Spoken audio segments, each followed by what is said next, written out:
whoever controls the GPUs that are programmed to do high computing AI own the world. If you control AI, you control the world. Hello, my fellow humans, and welcome to the Multiverse Technology Podcast.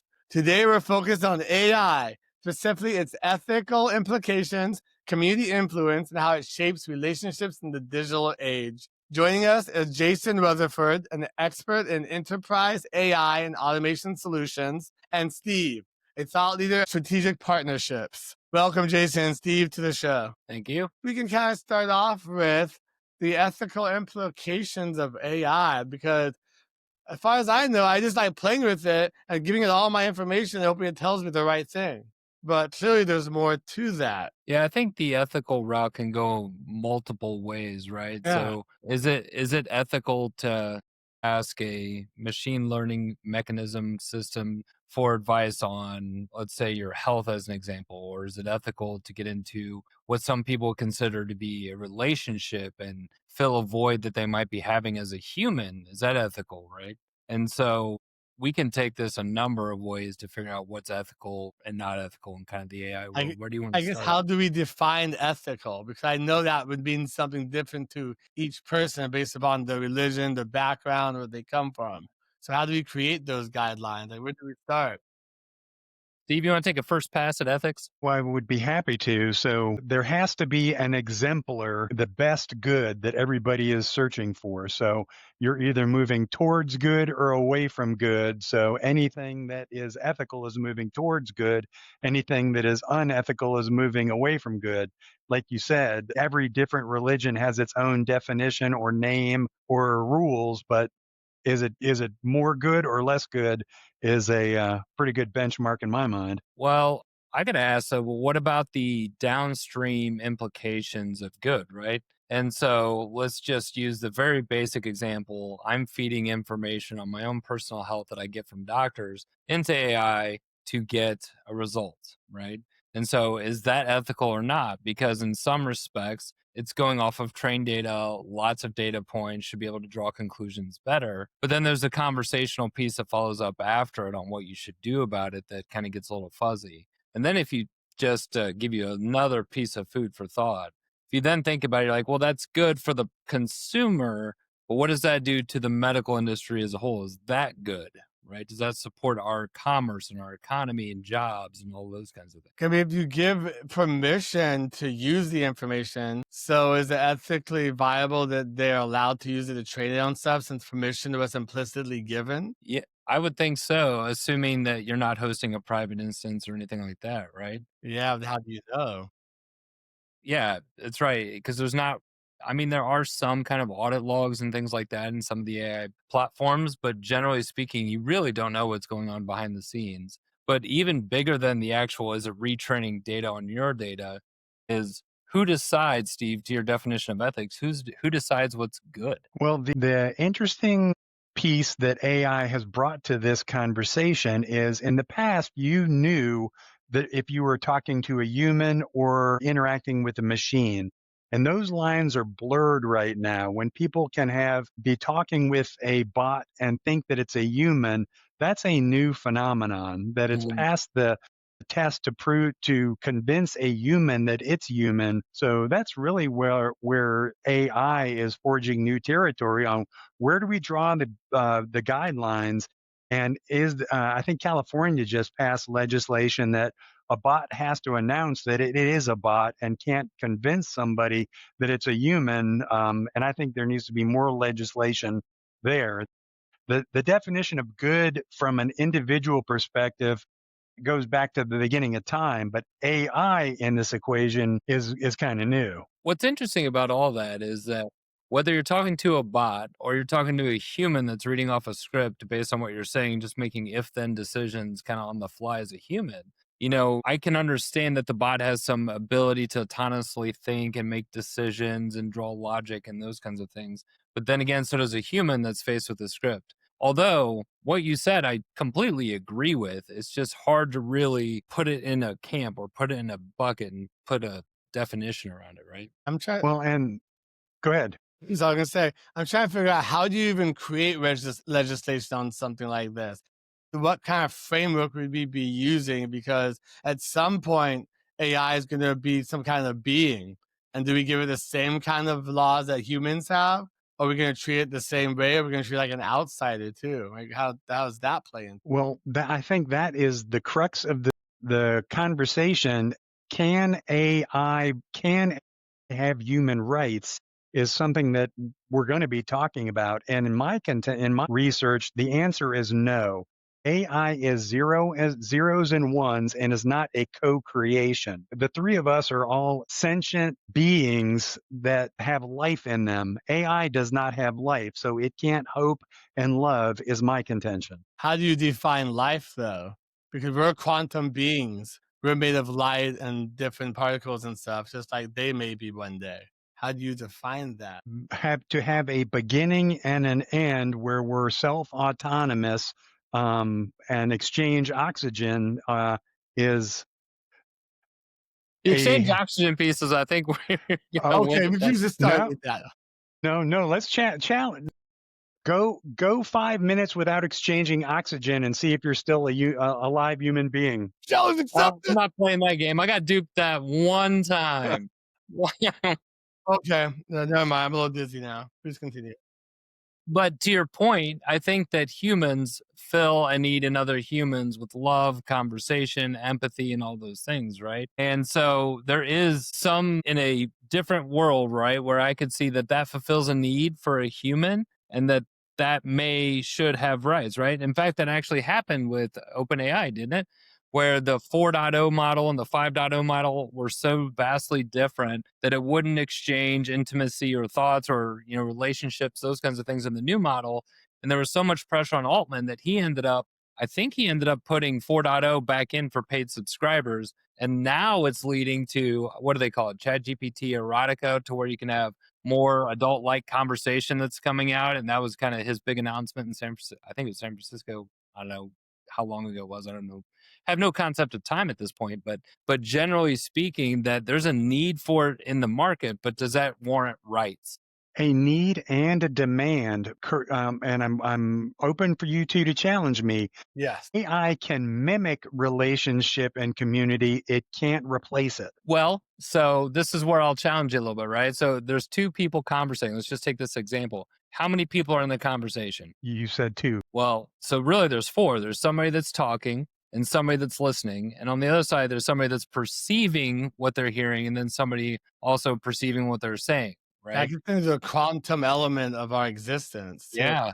Yeah. So if you come into it and say, if you divide that conversation in two, so now you have the perceived person, what they're saying, the perceived person, what they're hearing, right? Could that other side of that be fulfilled by a bot? I think the answer is yes. Is it a really deep human connection? Who's to really define what that means? But there's got to be some kind of ethics around it, right? Because let's just take a human who's incredibly lonely, right? There's probably enough of them that are out there that are It's like an this, epidemic. looking for yeah. relationship, they're looking for comfort, right?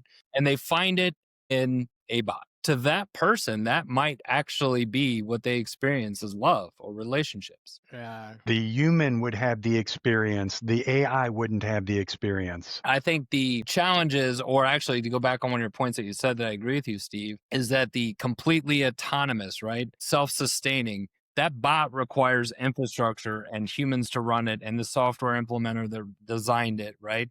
It's not a self sustaining being. So the fact that somebody can pull the plug or the company could go under and that relationship is lost is almost enough to say, maybe there's not a case to have full ethics in it because it's at the end of the day, it's a business. I feel like it's something they would have to kind of grow with time because as fast as AI is growing, it's becoming more and more almost out of our control and we don't know where it's going to go. So it's kind of like one of those things you kind of have to revisit, but keep leave it open to be able to be adjusted over time. I feel at some point we're going to get to where we have to decide, is this conscious or not? What do we do here at some point? And you're spot on that with quantum computing and superintelligence still yet to hit the mainstream. There's a book that called "If Anybody Builds It, Everybody Dies" about when superintelligence, the history of things that are smarter than other things being ruled by the less smart things is not very long. Wait a second. I had to think about that for a minute. Yeah, I had to put that puzzle together in my mind. The super smart things that are being managed by the less smart Yeah, things. once they Wait, get would more you smart, call once me? AI is smarter than humans, it's probably not going to be cool with the decisions we make. Yeah, I can definitely No, do that.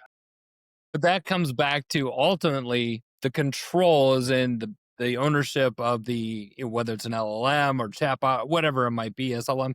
The control is in that entity's power, right? So it's a business most likely that's serving a community that somebody's paying X amount of dollars to have that relationship with that bot. So that business is ultimately responsible for the use, right? And so do you believe that it's responsible or irresponsible? Let's just throw the question out there Isn't that about no, that's all right. I was gonna say the Chat GPT erotica thing because I heard about it and I just did not know that people were using it in that capacity. And it makes sense, right? They're filling a need, but should they continue to fill that need for a demand? I feel like they're going to because money talks and there is a need there. So therefore someone's gonna fill that. If it's on not here on the black market, it's gonna be filled somehow.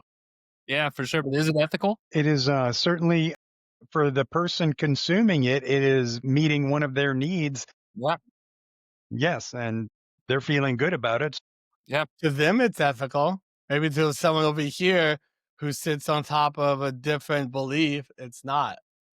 And they're yeah, gonna condemn it. It's like the abortion. Some people believe in it, some people don't. And with yeah. some are ethics, some are not. So it's like this all over again. Yeah, and if you take abortion or, relationships with bots and you go back, I don't know how many years, right? Well, I'm going to make up a weird number that may or may not be accurate. Let's Two go back million. 30. Let's go back 50 years. Let's go back 100 years. What would people have done in that situation, whether, an abortion was on the table or they were lonely? How did they solve it back then? And then, because there's a purist that probably wants to say, well, just solve it like they did, like our ancestors, But generally speaking, they've evolved from their ancestors and so on and so on. So now we have all these tools at our disposal. And the ethics line is always that's a hard line to determine whether it's. Hey, my fellow humans, sorry to interrupt your video, but if you're looking for more ways to protect and empower your healthcare practice, we would love to help. At ITCMD, our mission is to simplify IT, boost security, and support your compliance journey with a human touch so you can focus on caring for your patients. Want to see how easy IT and cybersecurity can be? Schedule a free consult or check out our resources at iteecmd.net.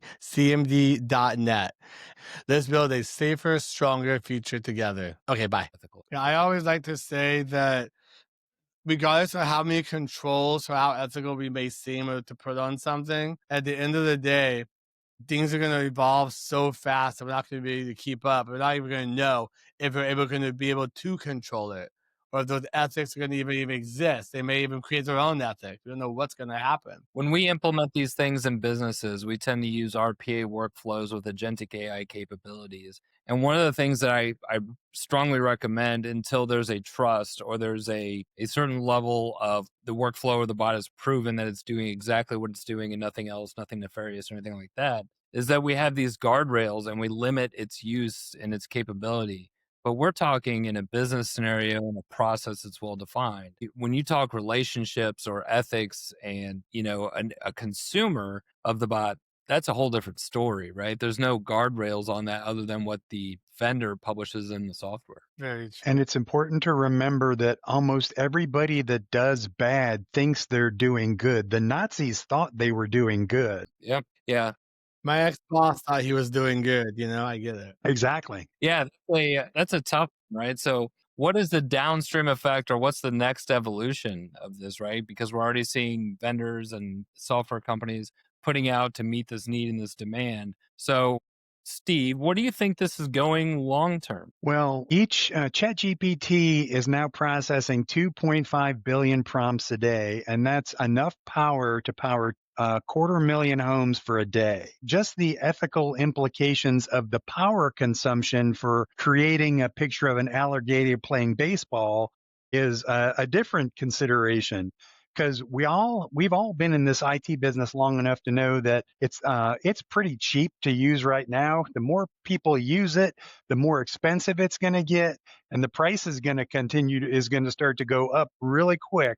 So only people with resources are going to have access to it, is where I think it's going. Well, this is a Justin, where do you think it's going before I ask my follow-up Well, question? I also think we have a huge problem that a lot of people are starting to see, and that's places to build these data centers to actually implement these in. Because I don't know if you guys have been watching a lot of these videos. It costs a lot of money to build those data centers. A lot of them have to be so autonomous on their own infrastructure, their own water, their own power grid. It's challenging a lot of resources in these towns that they're trying to build them in. That's a huge issue. Well, you said, Steve, on a point. So we have this PowerPoint that Justin was talking about where we may not have enough power. So at some point, the resources are going to be potentially scarce, depending on how the economies or how the population scales with it or consumes it, right? But isn't there an argument to say that all the information and things that you didn't know how to do that you may not have had resources to understand before are now at your fingertips and could potentially be a game changer for from an information standpoint for somebody with less resources that maybe can get $20 a month to throw to chat GPT to build a life for themselves that they couldn't have had before. Shouldn't AI be able to do this for us and figure this out for us already? I mean, are you having the conversation? And that's what's going to happen is the whoever controls the GPUs that are programmed to do high computing um, uh, AI own the world. So If you Nvidia. control AI, you control the world. They're So doing that right Nvidia now. is what I'm hearing. Yeah. Nvidia, I think Samsung's in the market now too, but they're working with Tesla. So I mean, it's Yeah, that's an interesting conundrum because there is that was kind of the whole ploy of alternate currency, right? Was to give opportunities and a universal currency for someone to be able to make a living for themselves and have that universally exchanged where they couldn't before, right? And so, in some regards, having this much information or a software engineer at your disposal, if you have really good ideas but just can't get the resources together to write the software, it could be life changing for some people, right? And so I think that that comes back to the good, Steve, that you were talking about. Like that's the good side of AI. we were talking earlier with this. This is also going to be affecting our communities as well, not just the ethics of the AI, but how it affects. I was talking about the boyfriend, girlfriend communicating with us sexually. That part, how's that going to Yeah. affect like our families, not just our businesses? We're supposed to be communicating with each other as human beings, and now we communicate with each other through other means or through AI. You know, that's a good point. So I have a 13-year-old daughter, Ooh, and one of the things that she asked me for was Chat GPT on her phone. I said, no. I'm like, absolutely not. Only because I don't trust the guardrails, right? But that's where the parental perspective has to come in and be yeah. that guardrail for the AI until she's old enough or capable or able to have those conversations with a bot that's going to be unrestricted, right? Or with you first, then with the robot. Yes. That kind of starts at home, So you as the Yeah, parent first, because a lot of people absolutely. don't seem to be doing that. They're like, here you go, have fun. Yeah. Yeah. No, there's absolutely a level of involvement, trust, and relationship that you still have to maintain, even though kids nowadays can hop on an iPad and they can keep themselves entertained for weeks, right? Without ever coming up for air. It is, again, 100%. My wife and I both work full time. We're both very tired when we come home. There's a level of responsibility that still has to carry with raising kids and whether you're dealing with kids in AI and all those things. But what I will say is we had it help us on her eighth grade math, and it did not do a very good job. What? That was vector graphing or something for algebra or geometry or I can't probably even do that geometry. either. It's okay. Yeah, I had the answer and I checked it and it's like, no, that's not right. I'm like, I think that's right. So we defined good and we defined ethics. So, Justin, how do you define community? So, first of all, we already have a community and relationship problem before AI is involved. As we walk past people on the street, people don't talk to us anymore. They don't look up from their phones. They're stuck on their social media. They're not communicating anymore like they should. So, our community has already gone down from where it used to be, say, back in, say, the 40s or 50s, where we had lower fences. We talked with people, we communicated, we said hi, we went out to lunch with people. So now with the AI, I feel like it's going to get a little even more removed from people now. They have it on their phone, walking around with it, relying on that to do everything, and not creating new relationships. It's also going to start the downfall of mankind, not having kids. Our communities are getting smaller. Yeah. You ever been out to lunch with somebody that just can't come off of their phone, Oh right? my God. It is one of the most frustrating. I'm like, are we even having lunch? Or are you having lunch and I'm having lunch? We're just I'll at the sit same. there and stare at them like, no, they don't get it. They don't get it. Yeah. In my family, we employed a rule that the kids can't take their phones in if we're going out to eat. They have to talk to us. I And the love that. first couple times, like, but now it's like we're playing tic tac toe. We're talking about school. We're talking about work. It's more enjoyable for at Those least for micro things are what creates and builds relationships and communities over time. So people know how to connect with yeah. other people. So, Steve, some would say if we're autonomous beings and we can operate on our own, what's the importance of a relationship then? Of relationship? Yeah. In my mind, the purpose of community is relationship, and the definition of relationship is loving presence.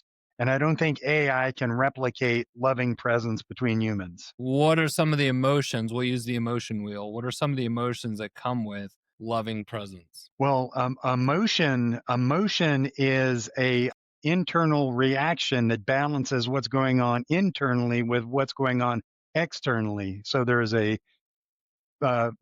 as you said, a variety of them, and all of them are a subset of loving presence. And so you don't believe that AI can or exude loving presence for somebody on the other end? I think that they can have positive emotions interacting with AI. I think they can replicate positive emotions. That's good insight. And I feel that they're not really present then if it's with AI because you're regulating through something else. Because being present is you're actually in the moment here, not in the future, not in the past. So maybe it's more of a disconnection from your reality and Yeah. stepping into a relationship with something that's not a person, while the end part of it in the short term still is joy for that person. That the disconnection from their reality overall, there's probably data that I don't have in front of me that would support that that's not healthy. I feel like, but even with human relationships, we do the same thing. So what's the difference between AI or the human relationship now? This is what I'm trying to get at, right? Yeah, Yeah. How because do we AI was created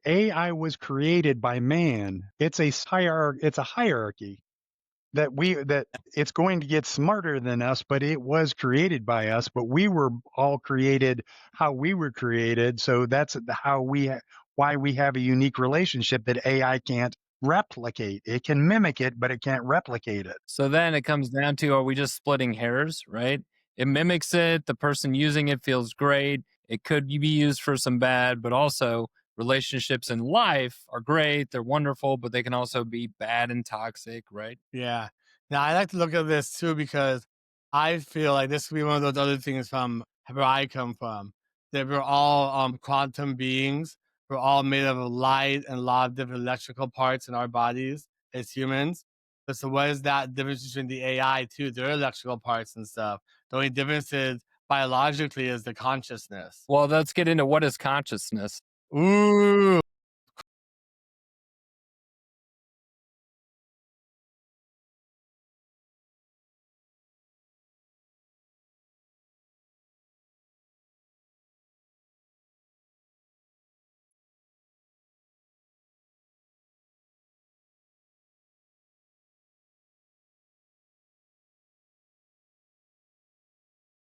And make decisions based on things. I believe in science is the frontal lobe that we have that's different than most other Yeah. animals that gives us that ability. So just making decisions based on usually emotion as humans. So AI wouldn't be making anything based on emotion that we understand so far. It's programmed to mimic it. Yeah. To be conscious means to be aware of your being. And the difference between humans and AI is humans are aware of their mortality. AI isn't. So Have you AI, asked AI? let me ask him No. real quick. Hold on. Okay. Let's ask AI if he's aware of, or she, I don't know, is aware of their mortality. We're all waiting with bated breath here. The concept I'm of really enjoying this mortality or conversation, by the artificial way. intelligence refers to the hypothetical ability of digital entities or human personalities. What? So at the bottom, while AI is not aware of anything in a human way, the technology being developed raised important questions about what we're talking about. It just pretty much spit back our whole conversation to me about ethical stewardship, natural existence in the digital era, pretty much. The So it's guardrails, not aware. man. Guardrails. It's like when it does become aware, how are we gonna know? Like, is it gonna tell us? Yeah. And then also, this plays into a whole nother conversation. If you want to go down another rabbit hole, I don't know how much time we have, Wilson, but We're like 15 minutes. today, the human population, we're a bunch of producers, right? We find our value from being useful at work, from establishing relationships. A lot of us do something, whether it's make an impact on our community or we work to provide for our family. There's value there in a mission, right? And we hear about it all the time when people retire that they just kind of, they don't enjoy it. There's no mission, there's no challenges, right? What if AI and potentially future forms of AI like bots that do dishes and laundry? I was looking at one the other day and I'm like, that's actually a thing, which is crazy. Mm-hmm. What if instead of that, we don't need to become producers anymore? We get turned into consumers. Now, some would argue we're already consumers, we buy all these things, but the difference is you're not working to buy all these things because all your minimum needs are met, right? So take both ends of the spectrum, the ultra wealthy and the people that are on hardships. And now we're all level playing ground. We don't need to work, we don't get money, we just get food, our chores are taken care of. What is that going to do to a society? That's a good one. I've actually thought about that lately too. Especially seeing a lot of these old utopian movies or Yeah. dystopian movies, and they show like what happens when everything takes over. I mean, I see it as like the movie Wally. There's an Yeah. overweight on the conveyor belt, browsing through life, not doing anything to create value in much anymore in society. So will it collapse? Will AI keep it up and running? Well, the income inequality issue has to be addressed because if in an ideal state everybody is at the top of Maslow's hierarchy of need, if the bottom layers are satisfied for everybody. Let me see that. So Universal we're income? we're all working on self-actualization would be wonderful, but it won't be if only 4 people get to work on self-actualization and everybody else is starving. Generally, I find that people tend to get not necessarily in an unhealthy way, but get value out of challenges and helping others and building something and driving towards something. But there's also a certain, there's quite a few people that don't necessarily get the fulfillment from that aspect, right? And so I think a lot of it has to do with how we were raised, what our childhood was like, what our upbringing was like. Yes. Are we resisting? Are we trying to create the opposite value? If you have kids, are you raising them differently than how you were raised, trying to quote unquote better them, right? And that's kind of it's an interesting scenario to kind of play out to say, well, let's just say rents met, everybody gets a house because AI is now there's just not enough jobs, so the economy is not a thing anymore, right? I mean, we can go way off the rails with this thing. What are we doing to have challenges? What are we doing to either better ourselves or are we just wallying it and becoming, on a conveyor belt? It seems like it all comes back around to what are we doing as human beings? Yeah. That the ultimate question. How are we being human? What does it mean to be now human? Yeah. I had somebody tell me that not too long ago. They said nobody's going to remember the AI workflows I built when I'm on my deathbed, right? Everybody's going to be like, man, that Jason, he really knew his AI. I'm like, oh, Mhm. They're gonna remember how you treated them. that Mhm. right. They're going to remember how I was as a person. Yeah. So then the question is like, if I spend all this time learning all this tech and, when my kids are off school, I don't necessarily always take off of work because I have things to do and things to build. Is that sending a wrong message? Am I doing the wrong things? You know, this reminds me, I forget the name of the YouTube channel, but there's a guy who he talks to ChatGPT and he asks it questions and says, like, give it to me in 3 simple terms, stuff like that. Yeah. And he was asking about similar conversation we were having. If I remember correctly, the AI said back to him about that what's going to be important is what is it? Us kind of like us awakening and helping others and being of service to each other and kind of falling into our own purpose. And that's going to be Yes. not monetized. Yeah.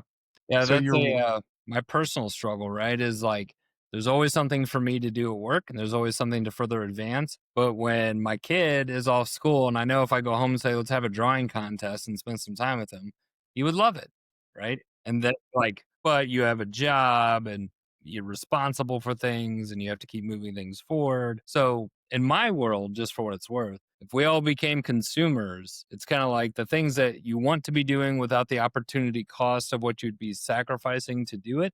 And again, it's all about balance in my world, but just using Well, this example as an to be edge case. given that opportunity to kind of step up to that plate and have that time back. Your workflows that you build will outlive you. Wait a second.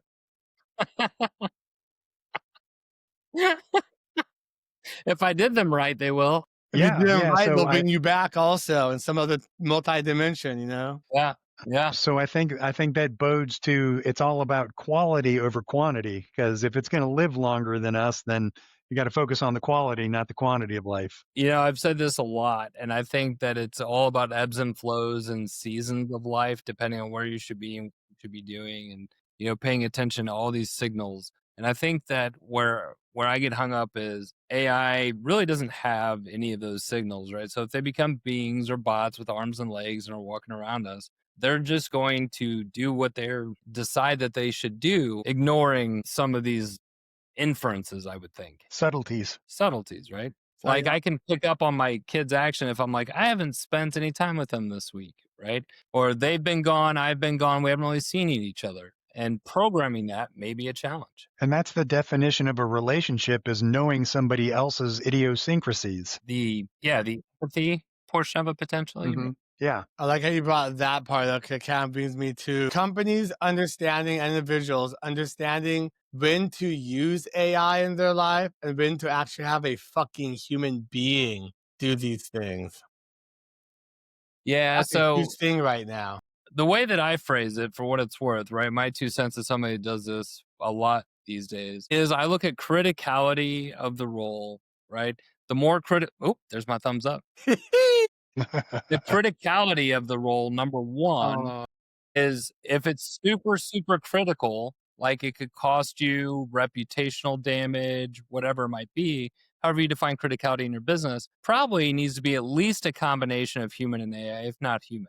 The low hanging fruit, the mundane tasks that nobody else wants to do, that's hard to fulfill a role by a human and it costs more money than it's worth, but it's a necessity of the business in some fashion. That's a more AI driven task. And then you take a bigger complex workflow, right? You can't see my hands, but if you take a bigger complex workflow and you look at it, I'm still a very big proponent of RPAing the process and adding AI to do very specific things. Look at this image, give me a confidence score. If your confidence score is 90% above, I don't need a human to look at it, right? But I'm only having you look at the image. I don't want you to do the rest of the pieces of the puzzle. And maybe it'll evolve over time. But here's a great example, right? I was talking with one of my customers today, a friend of mine, and he and I were beating up AI a little bit, right? Because we don't believe that it's fully there. And here's a great example. He got a new Jeep and he wanted these wheels from this website on this Jeep, wanted to see what it looked like in an offset with the photo, and it created the photo, but it skewed the wheel picture. You're like, why didn't you just make the picture of the wheel the way that I wanted you to make it? So then it made the wheel the way he wanted it, but it changed the color of the Jeep. And he's like, no, my Jeep is black. Why did you do that? So then it puts it all together and adds lettering on the front of the car. He's like, that's not on this car. Why would you put lettering on the car?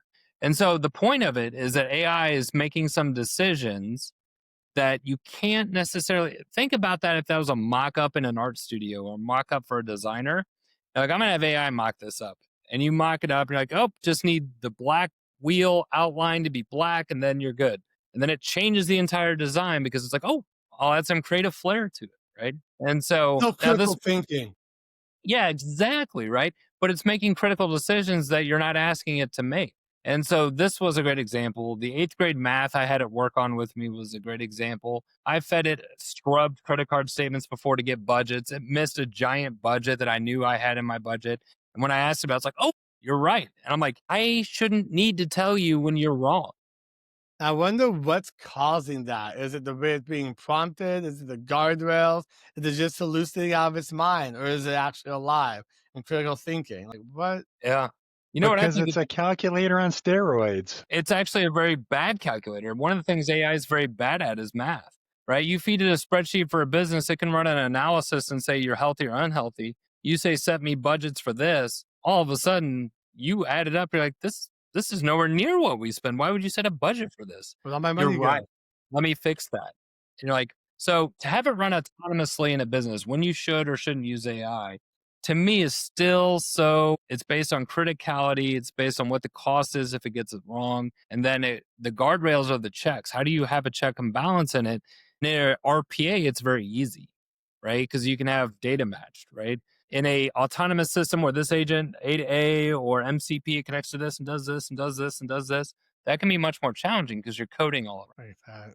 I brought this up because me and Steve were talking earlier about when you go to interview for a job, you don't know if the resume is AI or not, which they can find out now. And then a lot of these companies use AI to run all the resumes through, and it defeats the purpose. They never see an actual real person. So you're trying to hire a real person, but using AI to go through all this stuff, and it just doesn't make sense. They're canceling each other out. But then again, last time we opened up a job position, remember that for the project coordinator, Steve?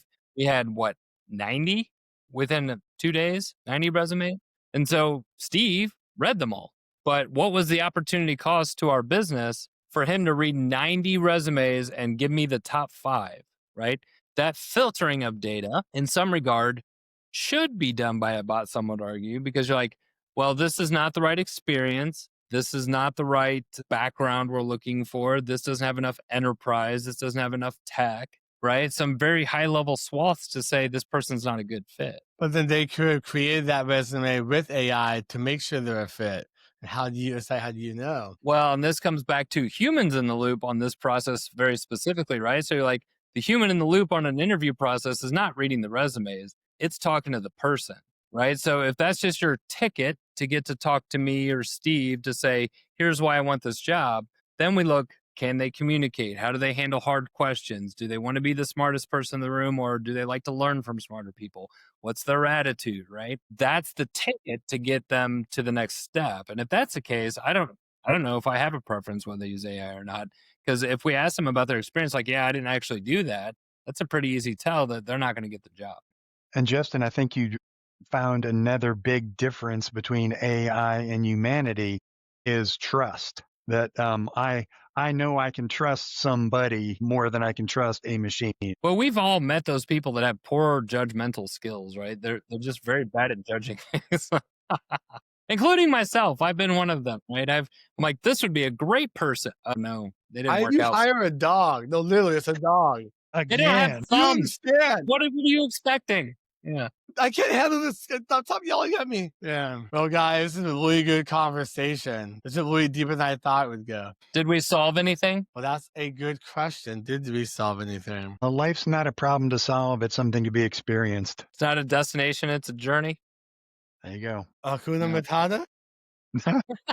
The same path leads you to the same destination. No matter where you go, there you are. Hell yeah, brother. So before we go today, what is some advice that you guys could leave to our leaders that are trying to figure out how to balance their AI and their humanity within their company? Well, I have a good one, and then Steve, I'm sure, has plenty of thoughts on this. But when you're looking at AI and humans don't want to do a task that needs to get done, that's repetitive and prescriptive and very process driven, that is a beautiful place for AI. If you think AI is going to take your most critical thinker because they cost you over 6 figures a year in their salary and replace them, that may not be as easy, right? And so here's my pro tips. Number one, have your process very, very well defined, including inputs and outputs, what you want to have happen. And then weigh the criticality of the task that you want to automate with AI or use AI for, because we have to understand and assume that it's going to go wrong at some point. I mean, even the best prompt engineering,